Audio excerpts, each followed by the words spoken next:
Hi guys, I'm Kasha. Welcome to the channel and welcome to our coffee times. Today I bring you finally my April wrap up. It's coffee time! So April, I started super strong with my TBR, reading so much the first couple of days. We even had the 24 hours Evil-a-thon and I read so much. But then I got sick, my eye got sick, and then I just had to slow down a lot. So I was hoping this month was gonna be like the month that I was gonna read the most in the whole year because I had the time being home. But sadly, I failed. But it's okay because health comes first, as you know, guys. But I did manage to read 11 things. One of those things that I read are part of my secret TBR pile through the years. So I'm here today to talk to you about the other 10 things that I managed to read in the month of April. If you're new here, hi, I'm Kasha, I'm your host here. Please consider to subscribe and hit the notification bell as well. If you're new here and you don't know it, we like to do our book reviews from the lowest rating to the highest ones, and we do rate them as well in coffee mugs. So there are two books that I read in the month of April that I am between 2 coffee mugs and 2.5 because they ended up kind of being a disappointment in a way. The first one that I would like to talk to you about is the last book in a trilogy. It is a middle grade spooky story, and that is Nightmares. This is the Lost Lullaby, and this is the third and final installment in the trilogy.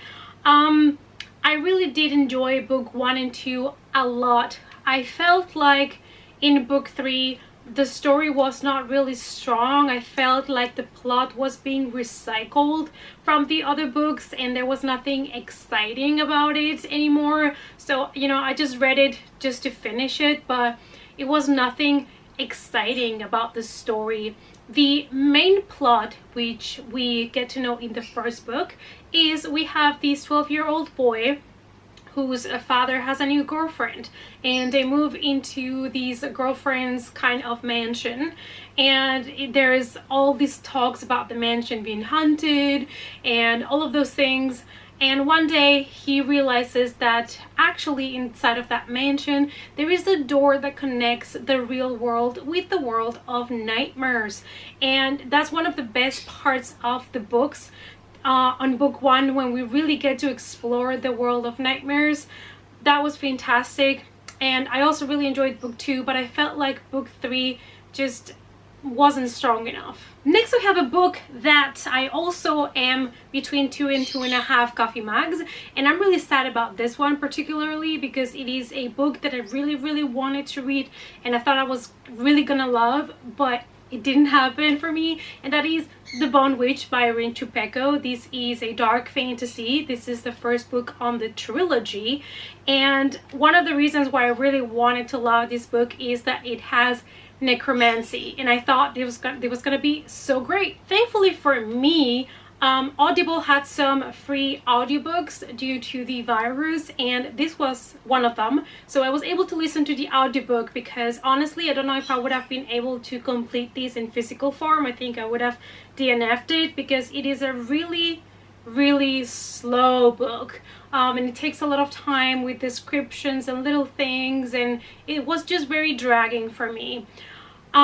I really love that, you know, this book is approaching bone witches and it's trying to show us how they work, how they learn their things, and there are magical creatures in here. But I just couldn't connect with any of the characters. I was just like not excited. Nothing really was happening much. So I was kind of glad that I had the audiobook to at least finish it. We are following this girl that, without knowing it, she raises up her brother from the dead, and they realize that she has this dark power that people are kind of scared of, and she's being sent away with another bone witch to learn about her powers and, you know, the legacy of them. yeah, I don't know. I'm not gonna continue with the trilogy. Honestly, I really wanted to. I really wanted to love this book. It's very painful for me.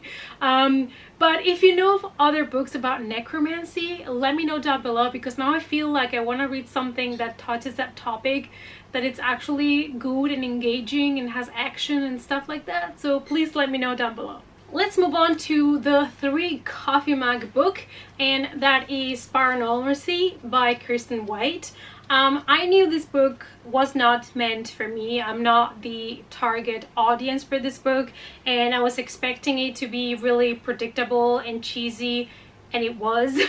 I kind of enjoyed it, but I kind of wish they would have shown a lot more of the world that we're in and all the different supernatural creatures and how they live and all of that. Like, all of that would have been so interesting to me. We are following this teenage girl that she works for an organization that is trying to control the population of supernatural. So we have vampires and werewolves and fays and everything. So this girl is working there, and you know, she has problems with a fae that is obsessed with her. Then there is this mysterious boy that appears one day, and she starts to develop feelings for him.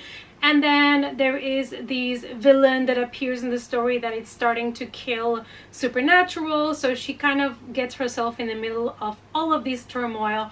And like I said, it was cute, but it's very teeny, it's very cheesy. I do own the other 2 books of the trilogy. I might finish it, so we shall see. But it is definitely one that it reads really, really young. And like I said, I'm not the target audience. That's what I gave it 3 coffee mugs. I think it's fair. If you're looking for some kind of supernatural, just fun teenage story, this might be for you. But there's also insta love in it, so in case that's a trope that you don't like, just be aware. Another one that got 3 coffee mugs is Daughters Unto Devils by Amy Lukavics. And this, as I said on my wrap up for the 24 hours Evil-a-thon, this is like Little House on the Prairie, but horror. And I really, really loved the ending of this book. It was kind of building up slowly, but the ending was pretty good. It is about this family that lives in this house in the mountains, and you know, they're very poor, they have little resources, and they have the opportunity to go somewhere else because the winters are getting just too rough for them. So they decide to pack up the whole family, and they go to find a house on the prairie that they can, you know, live in for the next winters. And they realize that in that house something had happened before, and they get themselves into a lot of trouble. Like I said, it's a really cool horror story. I was just expecting a little bit more of the characters. There was something for me, some strength missing for me to give it a higher rating. But it is definitely a book that I would recommend to people that like things like My Best Friend's Exorcism by Grady Hendrix. I don't know why, but it gave me those kind of vibes. I guess it's the way that the story was like structured or something, but it kind of gave me those vibes even though the story is different. Moving on with another 3 coffee mug, and that is Security by Gina Wollstorff. I saw this book being recommended by somebody in a horror video in booktube, and I was like, that premise sounds so good, I need to check that book out. And this book is one of those books that I consider had so much potential, but it was lacking in different things. So let me talk to you a little bit about the story. So we have this new hotel that is being built, and it's supposed to have this super good security so nothing can happen in the hotel. But in the last days before the opening, while some of the stuff is already in the hotel getting things ready for the big opening, they realize too late that there is a killer on the loose in the hotel. Things that I really loved about this book: the deaths were really cool. Loved that. They were disturbing, they were cool. I love that in a lot of chapters you're seeing different scenes through cameras, so I really love that. And it gives you kind of like old school kind of killer vibes in a way, I don't know, but this would be a perfect book to be adapted into a movie. I think it will work way better as a movie, because then you get to really see and visualize all the cameras and everything that is happening in every room. So I think this would be a great thing for a script, so I hope that somebody snatches it and makes a movie out of it. Now it's time to go to the 4 coffee mug rating, and I have to talk to you now about a book that I don't even know how to talk about this book, and I think I'm not the only one that once you finish reading this book, you're like, how am I going to review this now? And that is, I'm thinking of Ending Things by Ian Reid. I read this book in like 2 days, like half and half. And I loved it so much. The writing is fantastic. It's such a trip. It is something that you have never read before, for sure. And it's a story that keeps you guessing what's going on, and it gets disturbing at times. And I think it's one of those stories that sort of ends in an open ending for interpretation. So if you're looking for a different reading experience, you should totally check this one out. At the beginning of our book, we're following this couple that are on the car on the way to the boy's parents so that the girlfriend can meet the parents. And they start talking about life and things, and I love all of these philosophical questions that come up, and it's just, the writing, it's just insane. I absolutely loved it, and it's so engaging. So yeah, if you're looking for something different, this is for you. The other one that I gave 4 coffee mugs is a novella called The Ova Bridge by Deep Arya. Absolutely loved it. It's very atmospheric, and you will love it if you like stories like The Mist from Stephen King. We're following a couple of strangers that just suddenly woke up inside of their cars, of their vehicles, on top of a bridge, and they don't know what happened to them and why they are just waking up there. And there is this fog that is surrounding everything, and there are many horrors that they will get to discover in the fog. And I absolutely loved it. I loved how different the characters were. I kind of wish this would have been like a whole full novel, so that I would have got more information about the characters and I would got to know them a bit more and even get to know more characters. Like, this is definitely a novella that keeps you begging for more. So if you're looking for a quick atmospheric horror story, this is for you. Then, luckily for me, I have 3 books that I gave 5 coffee mugs, and one of them is a graphic novel. I'm not gonna get too much into detail because you guys know I'm trying to read the Lock and Key graphic novels. I read volume 3. Currently do not own volume 4, so I'm gonna have to wait for that one for a bit. But I'm still loving it so much. They keep introducing new keys that have new features, and it is just wonderful. It is kind of violent and bloody, and I believe the TV show that Netflix did, I don't think it's so much like it. I think this is more adult, and the show, I believe it's more for a younger audience. These are definitely one of my favorite graphic novels that I have ever read because they are so original. There is so much imagination that went into doing them, and the artwork, it's just fantastic. The next one is More Happy Than Not by Adam Silvera. Funny enough, I have read every book that Adam Silvera has out there, including Infinity Son, and this is the last book by Adam Silvera that I have read, and this was his debut novel. So I kind of read everything else and then his debut novel. That was just pure coincidence, and I have to say this is my favorite. This story was just fantastic. It was just so sad but also heartwarming, and it makes you think about your life, about your choices, about happiness, what is happiness, and it is an absolutely delightful read. I was so engaged with it. I just wanted to keep reading. We are following the story of a young boy that starts to consider his past choices, and he starts to think what could be that is going to make him happy.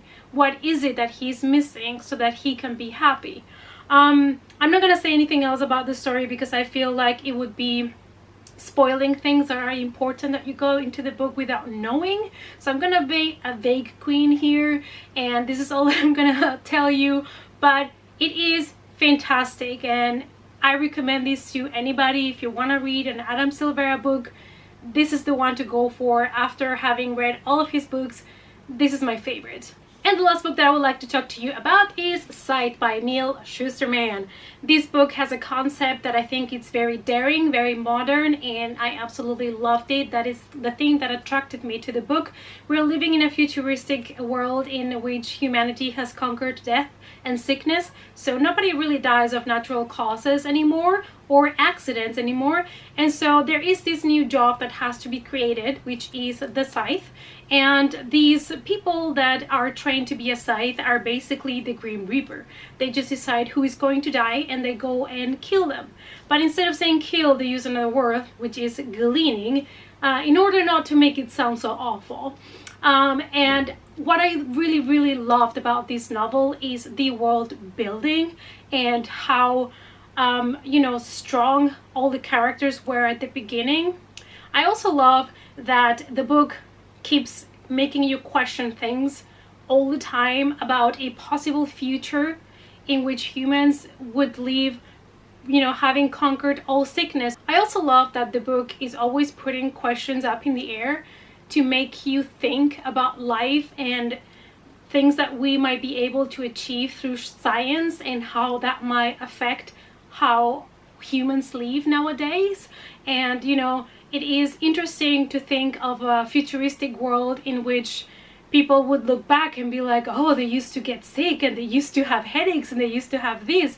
It is like so interesting. I don't want to tell you too much about the world and how everything works, because I think it's a treat to discover it bit by bit with the book.